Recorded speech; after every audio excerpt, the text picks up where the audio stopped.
Hi, everybody. Tim Hagen from Progress Coaching, and I'm very casual. I hope people don't mind. I just got back from vacation and had kind of a revelation and a brainstorm as I drive back. I typically listen to an Audible, and I was getting a bunch of messages from people saying, "Oh, I really liked your podcast on artificial intelligence and automation. Where do you think this is going?" We've had this in the works for a while. Philip, one of our certified coaches, and I are going to do two workplace coaching shows every single month. He's going to do one more on career-based coaching, which I'm going to talk about a little bit, but he'll address more in his episode. And we're probably going to do them the second and fourth Wednesday of every single month. And we'll probably choose 12 noon, but they will be recorded and then also sent to our YouTube channel. So with that being said, the workplace coaching show is going to be talking about not our products and services, but more about where is workplace coaching going? Where's the future of this all going? And, what is coming? What's coming our way? And I think we all know that AI is not coming. It's here. Now, again, this is about workplace, the future views of workplace coaching. The challenge that we have, everybody, is AI is not coming, it's here. Now, we've already built out actually two apps. One within our Coach Apply platform that teaches leaders where they can go and ask, what are some questions they could ask someone lacking initiative, or what's an activity I could do for someone, with a negative attitude or what have you. That's our first artificial intelligence tool. We're building a second one with a great company called Interflection, where we're going to measure coaching conversation skills, which I'm going to talk about here in a bit. And then we just started to utilize a platform for self-coaching. So an employee could go in and say, I had a tough conversation today about conflict. The person I was talking to wasn't listening to me. What do I do? Or they can take tracks. So it's here, it's coming, and it's fast. And my partner, Ron, knows this about me. I get very excited about this. I'm total shiny object problem guy. Yet we have to put a strategy around it. And what's really interesting is I think it's going to increase the need for leaders to converse. Because employees, and I'm talking to leaders as well, but employees will bring this up and I'll talk to leaders and they're getting questions such as, is this going to affect my job? Is this going to put me at risk? How are we going to use this? Are people going to lose their jobs? How's this going to affect my career? The leader, guess what, everybody? You're on.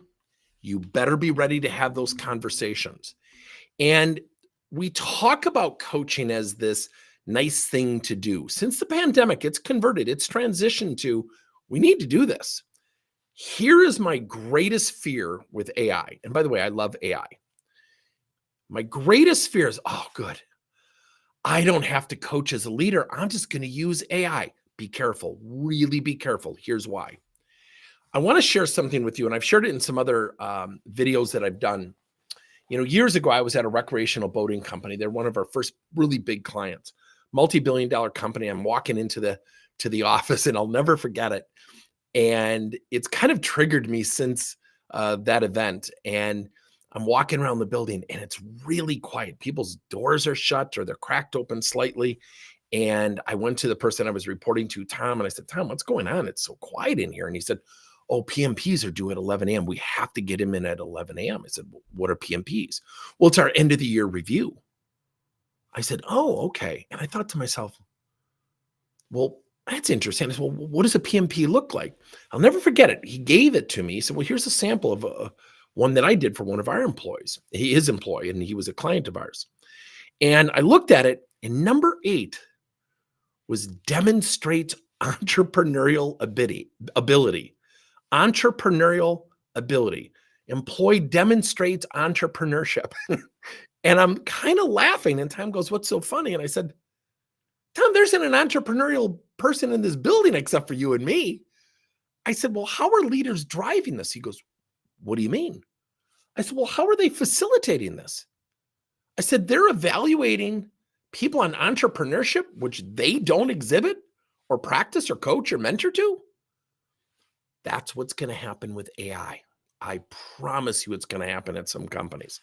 They're going to deploy artificial intelligence. The person's going to come to the end of the year review and go, how'd I do? Oh, I have you at all satisfactory. I ran your AI reports And when it comes, people's development, their money, their career aspirations comes at the expense of interpretation of machine-based learning.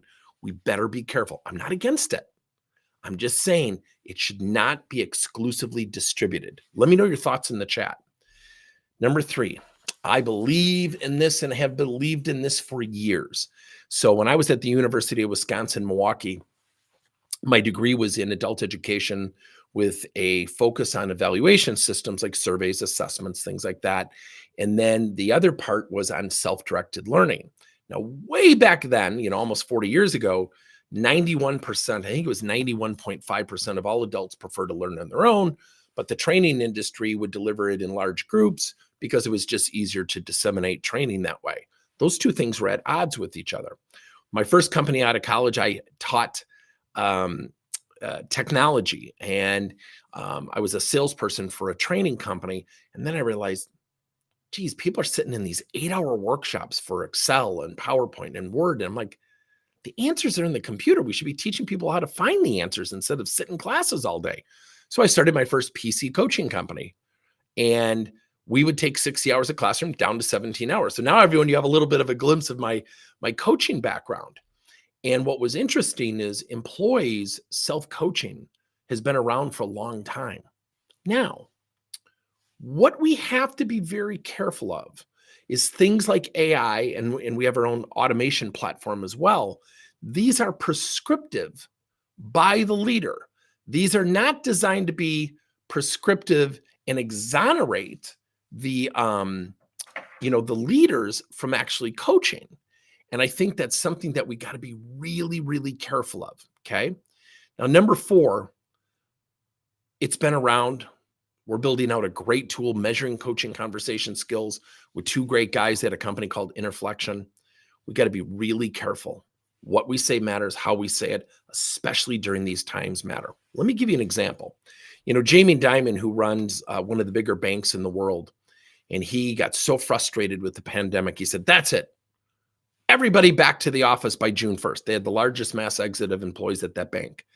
Good guy, good leaders, helped this country tremendously. But that comment sat with people. So when you tell someone, and I have a friend who is in the editorial business a couple of years ago, she went to her boss and said, Jesus, ChatGPT, this stuff is really fast. Is our editing work on the line? Or, are we at risk? Guy goes, no. 2 weeks later, she was laid off. And I challenged her because I said, hold on a second. Don't hold him responsible. Maybe he didn't know. And we don't give a lot of latitude. So we have to make sure, because AI is going to drive the need for even more conversations. Don't let AI be your coach. Let AI, attention leaders, let AI become your partner in coaching. Yes, it'll scale your time. Yes, it'll save you time. Yes, it will accelerate talent development, and it is critical. Yet, we can't forget one fundamental thing. Self-awareness cannot be forgotten. It must not be forgotten. Let me tell you why. When we go into companies and I'll talk to leaders and I said, well, what's going well with your team and what's inhibiting your team? Let me just focus on the inhibiting responses. Some of the responses are things like, well, attitude, collaboration, communication, motivation. Those are the traditional things, right? Now, someone with a negative attitude is not knocking on your door today saying, boss, my attitude sucks. I really could use some coaching. So void of AI, void of in-person coaching, void of sending that person to YouTube videos where there are inspirational, motivational videos.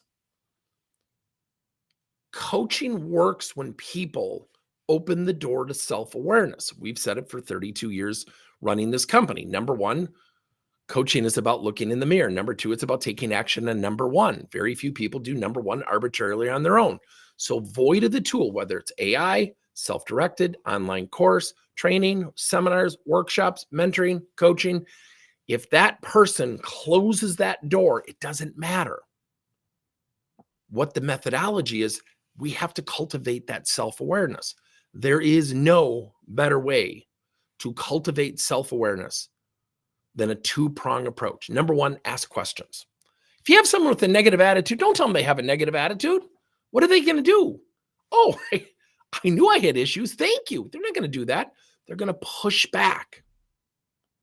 And how often when we give feedback to somebody, say, give me an example. They don't want an example. What they want is a situation they could rebuttal your feedback with. So number one, we have to ask questions. Number two, it requires conversational navigation. Let me make a strong point. The AI tools can do it. They're really, really good. The one that we're building with this company right now, it's phenomenal. Yet this is about connection, and connection is important. So number one, we can't forget self-awareness. The self-development tools and systems have been out here for decades.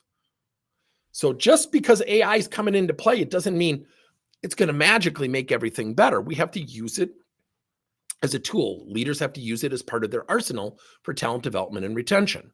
Now, when you look at self-awareness and you look at some of the things that are coming down the pike, so to speak, is we also have to fully realize that people need to learn something called approachability and coachability. And so one of the things that we teach, and the reason I bring up some of our products isn't to sell you, but to give you a representation. This is not theory for us. This is our practice. Is something called Eat 52, where they practice feedback once a week for 5 minutes for 52 weeks, totally measured. And EAT feedback stands for embrace, ask, and tell. So you ask for some feedback, such as, John, where am I exhibiting strengths? And what's that one area where you would encourage me to improve? And we teach people how to get feedback on their terms. Don't wait for your boss to give it to you. And then your response is the embrace, the ask, and the tell. Well, first of all, John, thanks a lot for the feedback. Let me ask you, what would you specifically encourage me to do to improve in that area? And once you listen to that, you're now going to do the T, the tell. I want to tell you what I'm going to do with your feedback and how I'm going to go about putting that into action. And when employees practice that, and I just got feedback from somebody who said, this has completely changed the way I interact with people, because I used to do what? I used to rebuttal. I used to, yeah, but, and I'd come up with reasons why I hated the feedback and why I disagreed with it. What does that come at the expense of? Self-awareness. So a chat system, an AI tool, asking questions, and coaching automation tool, asking questions, is not magically going to turn a negative attitude into a positive one. Now, we know in the pandemic hit, what did everybody want? The pandemic started to subside. Let's be honest. What did everybody want? We all wanted what? We all wanted to get back in person. Now companies are faced, leaders are faced with these questions. Well, do I have to come in every day? I just talked to an HR manager the other day who talked about, and I was shocked by this. The person's first question in an interview was, how many days a week can I work at home? Now, our employees, we've been virtual for 14 years. We've been very lucky. And I actually modeled what we do after a really cool company called Titus Talent. And that's really helped us. We were used to it. Many companies are not. And so what's happened is the workplace is changing. What's coming is going to come fast and furious. So if you're outsourcing coaching to companies like BetterUp, Coach, or Torch, they're great companies. Keep doing it. Don't gravitate, especially for the almighty dollar. Well, I can get this tool and it's much cheaper.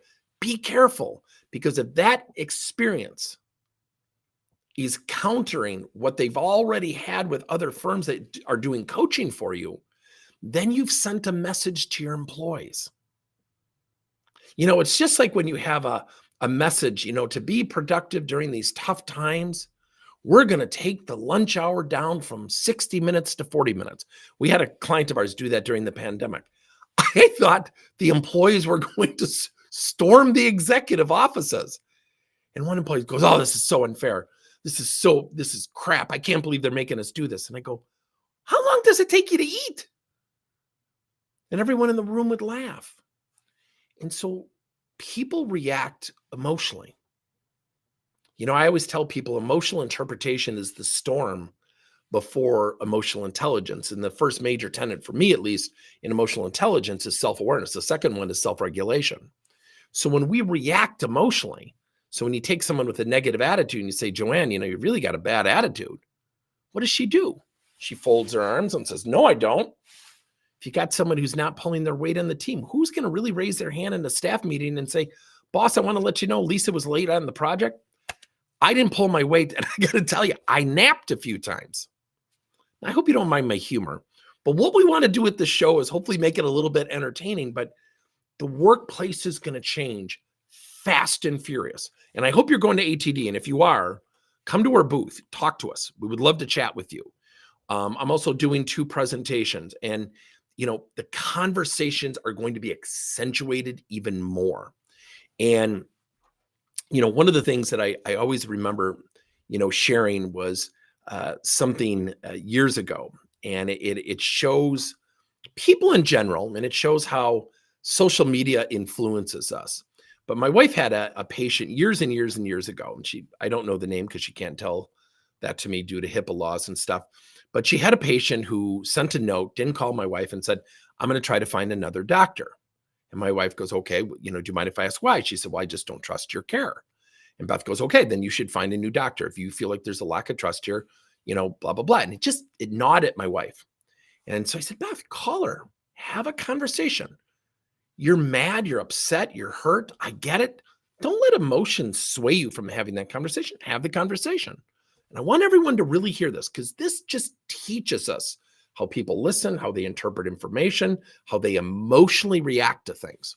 So my wife got on the phone. Have you ever been near those calls where you're not listening in, but you know what the other person is saying to your person that's within earshot and you can hear them talk? So my wife said, look, it's just been bugging me. We've always had this great relationship. Help me understand. And the woman goes, well, I should have called you. And now she's defensive. Now, not defensive like I'm feeling defensive, but now she's a little uneasy because it's easy to text. It's easy to email. It's tough to do this.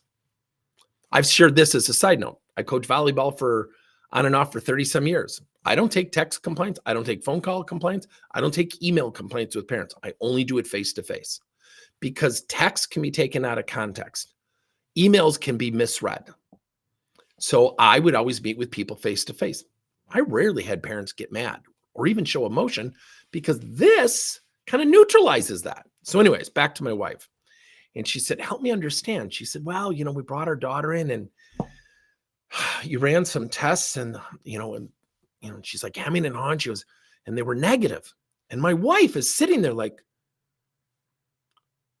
okay, I'm not following you. And I always tell my wife this: we are not educated as medical recipients of care.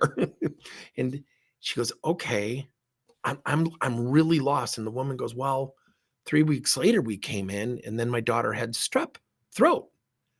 My wife still didn't get it and goes, okay, I'm sorry, I'm just lost. And the woman goes, you should have seen the virus coming.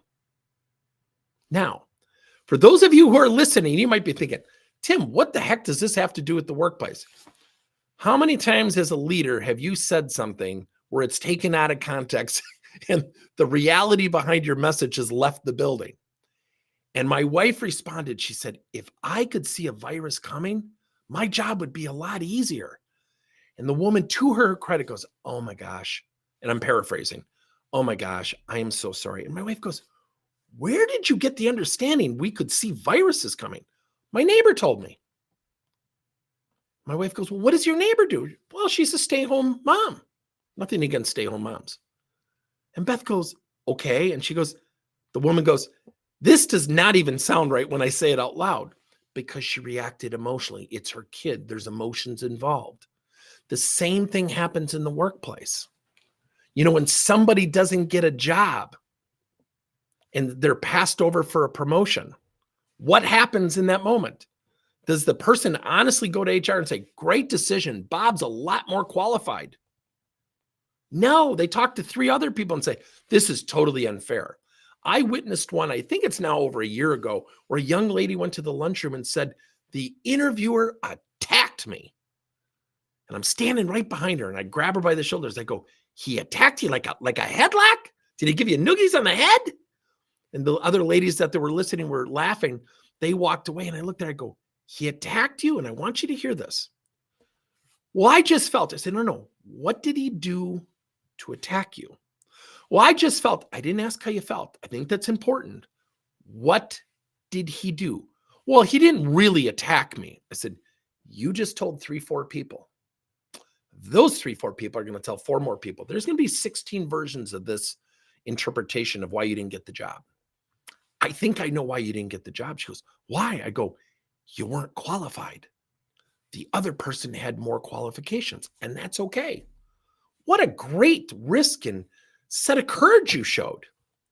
Yet now you're about to get neutralized from ever being interviewed again, and no one will ever tell this to your face. Because if it gets to that interviewer that you felt attacked, why would he ever want to interview again?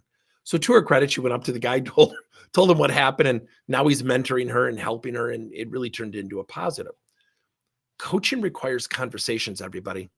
We have to be sitting down with our people. When we are struggling, and we all have it, and I love Tasha Urich's book, Insights, 85% of us significantly lack self-awareness. Think of that. Think of that. If we lack self-awareness, everybody, AI is not fixing that. Mentoring is not fixing that. It's going to be a collaborative effort. I actually think we're going to hear a tool that we heard years ago called hybrid learning, hybrid training. We're going to hear hybrid coaching. You're going to have different facets of coaching tools that will serve distinct purposes. So broaden your horizon, broaden your ability to see other tools and ways that you can coach. I always go back to coaching. I go back to it and I said it for 2 years or for 32 years, and it's 2 main things. Number one, it's getting someone to look in the mirror. Start with the good things they do. Get them comfortable holding up that mirror. Bob, what are 2 things you're doing really well? Lisa, what are 2 things you're doing great as a teammate? Frame your feedback in the areas of constructive to be more opportunistic, such as, Bob, what's that one area where you have an opportunity to raise your game? Lisa, what's that one area that you feel like, you know what? If I improved as a teammate, I think it would really help the rest of the team. What's the first thing that comes to your mind? That is somebody who hopefully I demonstrated who's gifted in coaching conversations. Questions drive self-awareness. Coaches sitting next to someone in person, getting those answers and saying, what can we do to facilitate that together? What would you like me to do to help you? That's called action. Number 1, get them to look in the mirror. Number 2, take action on number 1. What will happen with AI is it will ask questions. And by the way, the tools are really good. The one I'm building right now is really exciting. Yet it requires that person, especially the boss. The training department, the AI tool is not doing the end of the year review. That will be a defining moment, I promise you. So this is going to be our new workplace show. Now, the last thing I did not talk about that Philip will talk about in our upcoming episode is career coaching. Over 40%, 41% in Q4 2022 by McKinsey said that 41% of all people were actively looking for jobs due to a lack of career or coaching development. That is a daunting number. I've heard, and I think it's Harvard Business Review, don't quote me, is actually said it's higher, it's over 50. If you have people who are talking to recruiters and you're going to send them to an AI tool, be careful because you might be sending the message you don't care. It may not be your intention. And that's where this collaborative world, we need to be very careful. So we know AI is coming. Actually, it's here. We know that people need to become good at self-coaching. Build approachability and coachability practices in your training and your leadership development, and especially your employee development. Get your people practicing coaching conversations. Where that occurs and where people become gifted, we start to drive self-awareness, which creates greater reception to all the tools that we've talked about. So put your comments in. I'm going to be hosting this on LinkedIn as well as my Facebook page, as well as YouTube. Let us know your responses. I didn't do it today. We're going to be putting out some case studies in future episodes where we can all participate, no charge. And I'll give you a situation like you got someone who didn't get a promotion. How are you going to have that conversation? What would you suggest the leader do? Kind of critical thinking exercises, and we'll kind of create around the show, kind of a fun community feel to it. So let me know, was this helpful? Did you like this? And if so, put into the chat, Tim, I'd love to have you address this. Here's an idea for a show. Here's someone you ought to interview. So we're going to start with just twice a month, me once, Philip once. I think we're going to do the second and fourth Wednesday of every month. We will get you the LinkedIn. It'll be posted on my LinkedIn page for LinkedIn Live, but it would also be posted to our YouTube channel as well. Let me know your thoughts. I hope this was helpful. I really appreciate it. I hope this will serve you well. And again, this is going to be our workplace coaching show. Thanks, everybody. Appreciate it.